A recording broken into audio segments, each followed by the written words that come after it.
Dear readers, the divine plan is not a thing or event, but rather a process of evolutionary growth that will result in a higher and more evolved collective consciousness on Earth.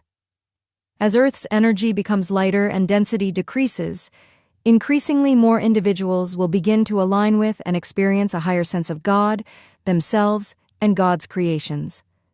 It is called a plan because that is what makes sense to the human mind. Earth's evolution is a given, because Earth is a spiritual reality, an expression of divine consciousness, and not a piece of dirt to be used and abused. The game of separation has been played long enough, and the time has come to embrace a higher level of reality.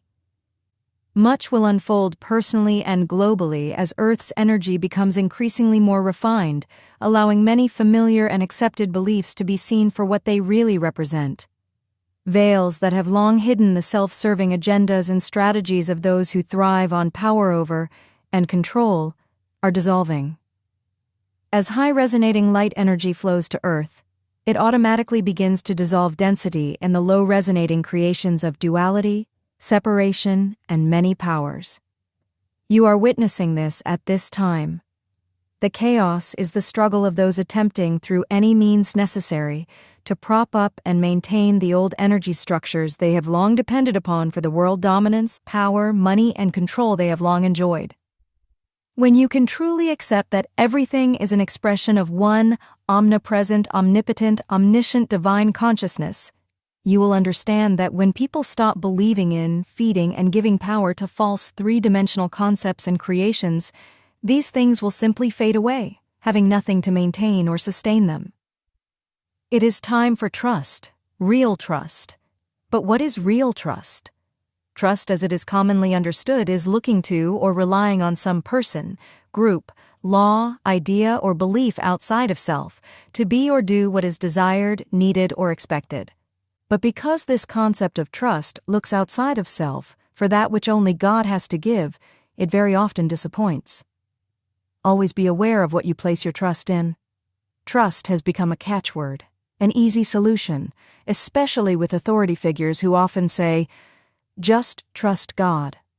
But the God you are supposed to just trust is most often some concept of an old man in the sky that will look favorably on you if you follow his, the person's or organization's, rules.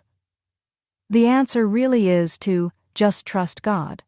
But the God in which you place your trust must be the self-sustaining, self-maintaining divine consciousness God that is fully present within rather than some man-in-the-sky concept. It means trusting that because God is infinitely expressing the fullness of itself as every person, the completeness and wholeness you have been seeking outside of yourself is already yours. However, your experience of this truth is proportionate to your state of consciousness. A consciousness already filled with duality, separation, and two powers has no room for reality. Seeking God and the qualities of God in a finite material world of concepts almost always leads to disappointment. But once you realize that as an individual expression of God you already embody everything you have been seeking, you can and will begin to manifest God's self-sustaining, self-maintaining completeness in forms that represent completeness for you. It is impossible for the finite human mind to fully understand an infinite God, so do not believe the ego-driven words of those who claim to know what God wants and what you must do or suffer dire consequences. States of consciousness conditioned with beliefs of duality, separation, and many powers simply cannot align with the high-frequency energy of the higher realms, and so, for most, even those who are far along the spiritual path, trust is very important. Trust your intuition, which is the voice of your higher self, and go within, often to rest in conscious awareness of your oneness with everything you have ever sought or thought you needed. Trust that all is proceeding according to plan, God's plan, not man's. We are the Arcturian Group,